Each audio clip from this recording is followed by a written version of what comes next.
for the Knockouts and 3 Counts MMA prediction title.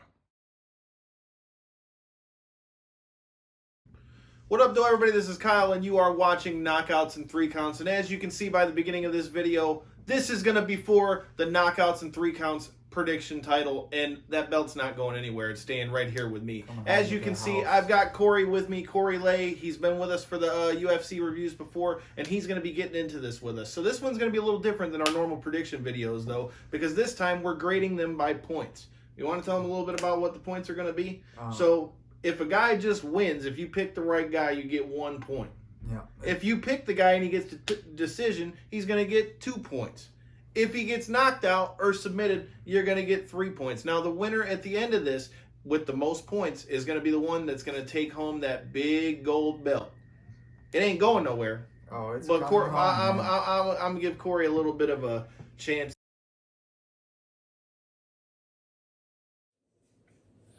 So let me get this straight. I'm a host on this show, right? And here I find out that you're doing picks for UFC 249 for a championship, and I'm not involved in these picks. Quite frankly, I'm a little hurt. I'm offended. I'm taken aback. But they say the best revenge is to succeed in life. So what I'm going to do is I'm going to successfully beat both of you motherfuckers for that championship belt.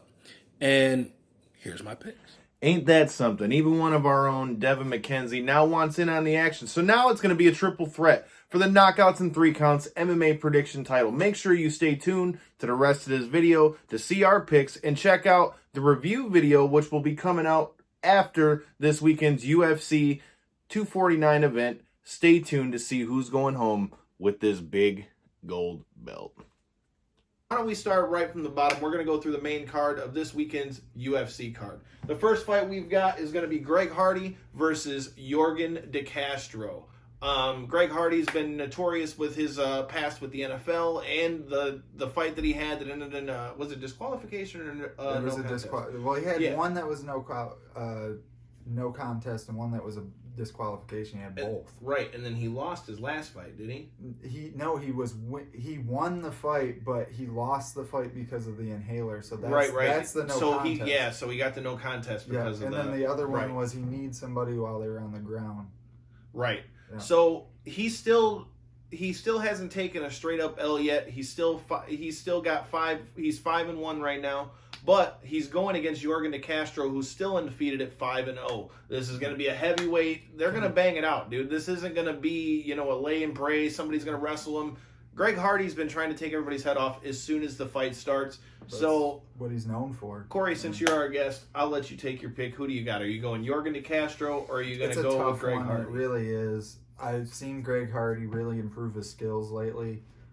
His last fight, he really looked like he was starting to actually be patient and not just go in there and just throw hands the whole time. That being said, I also seen Yorgan De Castro win in the Contender Series and look really impressive in his fight down. I think he fought in New Zealand on the last New Zealand card, if I'm not mistaken. I think I have to go Yorgan De Castro. I think Greg Hardy's going to get his first loss just because he's still so new to the actual MMA scene that I don't think he's got the skill to necessarily contend with somebody who's a true undefeated contender. Okay, but how does he win, though? Because that's going to determine how many points you're about to get. I definitely am going to have to say knockout. I mean, it's two heavy boys in there, and like you said, they're going to be throwing them. They're going to be throwing them. It either ends in knockout or sloppy decision. It's either the sloppiest of heavyweight decisions or it's knockout. So when we're looking at the stats for this fight, De Castro has an 80% knockout rate. That means his only other win is going to be a decision. He's got an 80-20 finish rate here. So as Cory was talking about, I mean, this is going to be a fight where they're both coming out to fight. Now, for me, I think Greg Hardy is the naturally better athlete, and I think his athleticism is going to be what can carry him with it. Plus, I think the big X factor for me in this fight is going to be, did that last fight with the inhaler really kind of like throw off his psyche and kind of make him more hungry to get that win back. If he does, I feel like he's going to be coming in there trying to knock DeCastro's head off. So for me, I'm going to go Greg Hardy, and I'm going Greg Hardy by knockout. So that means both of us have the potential. If this happens, you can get 4 points for both of us. 1 point for picking the right guy, and 3 points if they win by knockout. So you're going to want to keep a tally on how much points that each one of us is eligible for each fight. But for this fight, we both can get 4 points. And now for Dev's pick. So I'm picking an upset in this one. I'm picking DeCastro by decision. I don't think Greg Hardy has the cardio to win this fight. So I'm going with my man DeCastro. Upset pick. Well, the next fight that we got to get to is going to be a barn burner. You've got Jeremy Little Heathen Stevens facing off with a young up-and-comer. You've got Calvin Kattar. This is going to be a damn good fight. Yes, Maybe not the one I'm looking most forward to on this card, but it's definitely going to be a sleeper.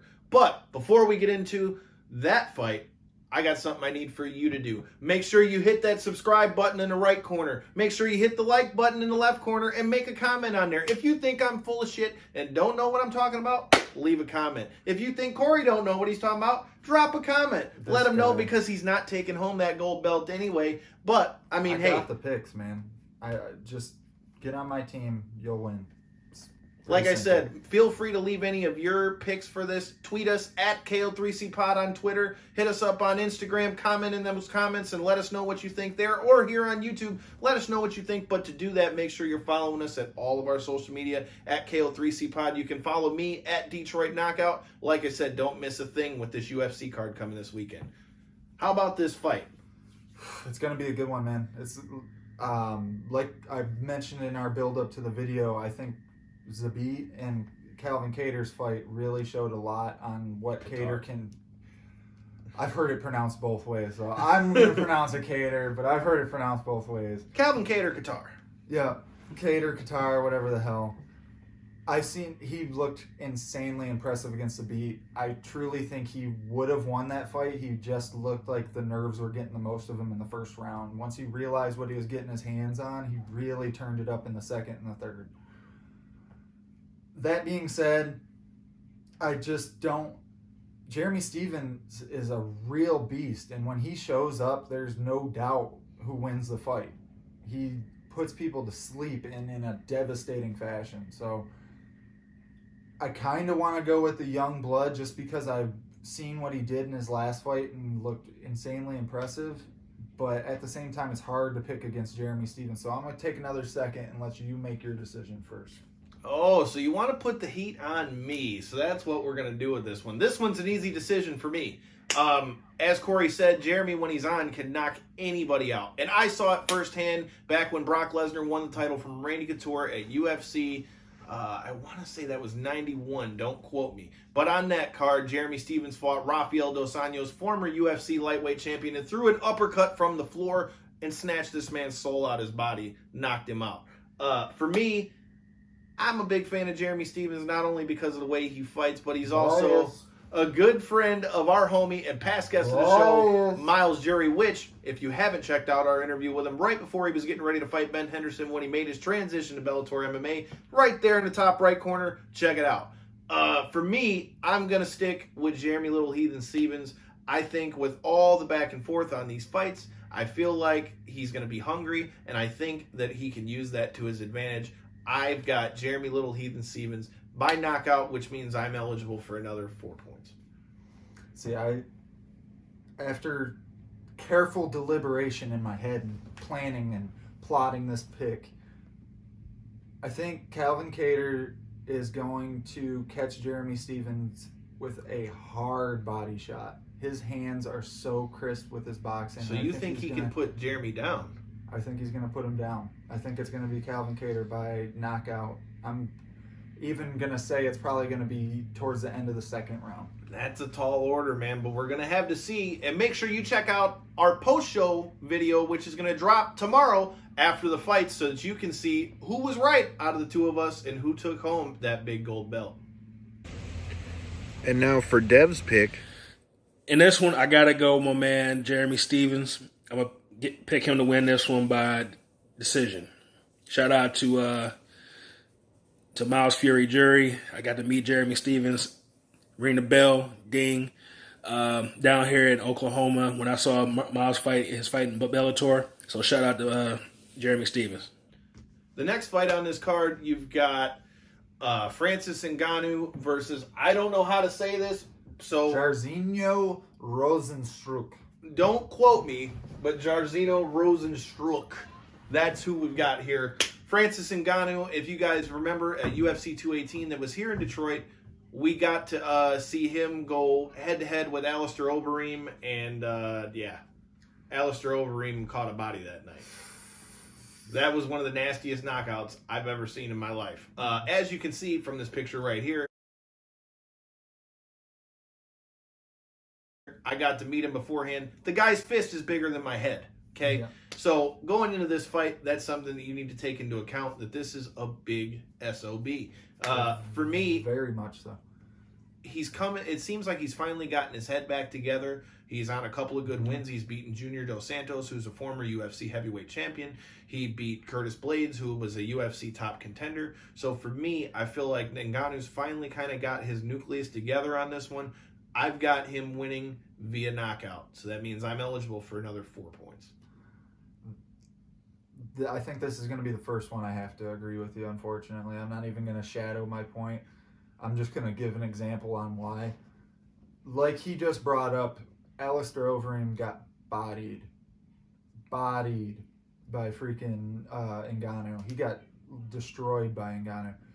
Now, if you look at what Rozenstruik's last fight was Alistair Overeem. He was losing that fight all the way up until the very last second when he caught him with a questionable... It very well couldn't even... In my eyes, it was a short. They called the fight short. It could have kept going. Alistair wasn't out yet. He just had a wicked gash on his lip. I don't know if you guys remember, but that's the one where Alistair's lip was basically torn in two. But the reason why I bring that fight up is we've seen what Rozenstruik did against Alistair, and we've seen what Ngannou did against Alistair, and one was a lot more impressive. So, Ngannou by knockout. Pretty simple on that one. Hey, we're in agreement for this one. That means Cory's now eligible for 4 more points as well. And now for Dev's pick. Okay, do I even have to pick this one? I think we already know who this is going to be and how it's going to happen. So, Francis Ngannou by knockout, if I have to say it. Well, Cory, it's nut cutting time.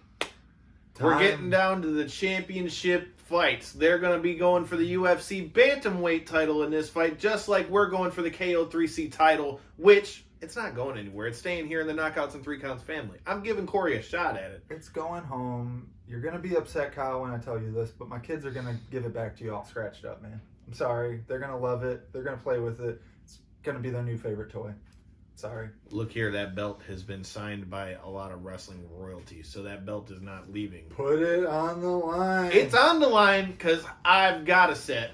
We are betting we are going to keep that title right here because I am going to have the most points at the end of the day. Cory, I'm giving you a challenge. I'm a fighting champion.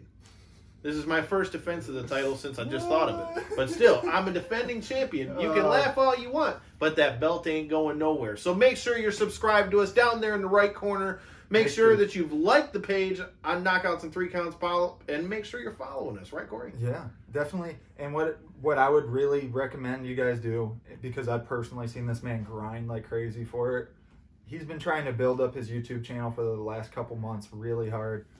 Please go like and subscribe on the YouTube channel if you're watching this on Facebook. That would be a big help to my man here. It really would.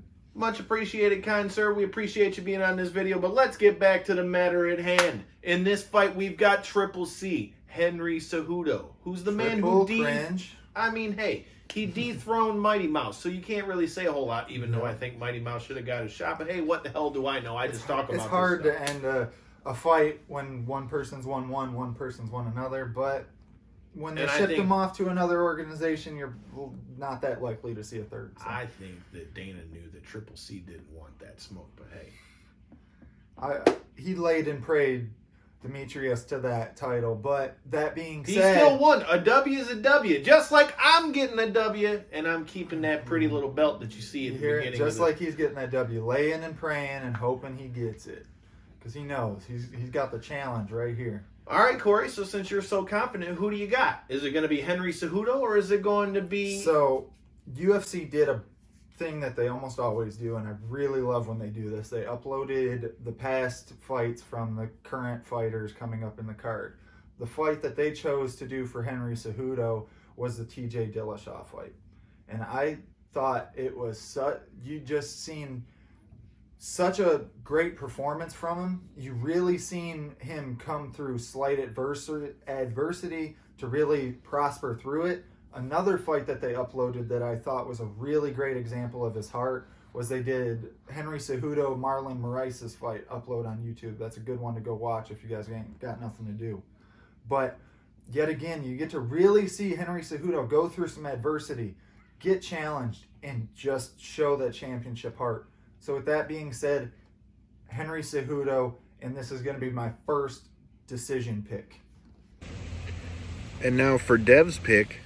So this one might be a bit of a surprise. I'm picking Dominic Cruz by decision. I think Dominic Cruz's footwork is going to be too much for Cejudo. I don't think Cejudo is going to be able to get him down. And even if Cejudo gets him down, I think Cruz will be able to get up. So I'm picking Dominic Cruz and that amazing footwork. And we're going to have a new bantamweight champion. So for me, I am going with Henry Cejudo only because he has been more active. He won the title. He, has been purely for that reason, just because he's been more active. Dominic Cruz has a great advantage in this too, in that he's the leader of Allegiance MMA with Jeremy Stevens. So they're in the middle of a fight camp, which could be knocking a lot of that ring rust off. But the thing is, ring rust is only going to really, truly be knocked off in a fight. So I just feel like that could be a problem. And I feel like with the more activity for Henry Cejudo, I think it's going to be Henry Cejudo by decision as well. So Cory and I both are... Cory and I both are eligible for 3 points in this one. Again, comment in the comments and let us know who you've got for the fights. He's just jocking off my picks now. I mean, that's all he knows that I'm going to get it right, so he's like, yeah, I guess.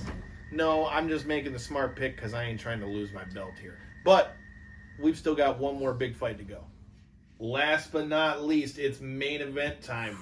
We've got the remade fight. It was originally supposed to be Tony Ferguson versus Khabib, but obviously with all the coronavirus stuff, it's kind of put a little hurt halt in my on feelings. that. That's what it's done. I mean, put a real butt hurt in my feelings. I can't even be mad at you, dude, because I've been waiting to see this Khabib Tony Ferguson fight for quite a while, and then coronavirus had to happen, and now Khabib is stuck in Russia. But we've got a pretty damn good replacement. You've got Justin Gaethje versus Tony Ferguson.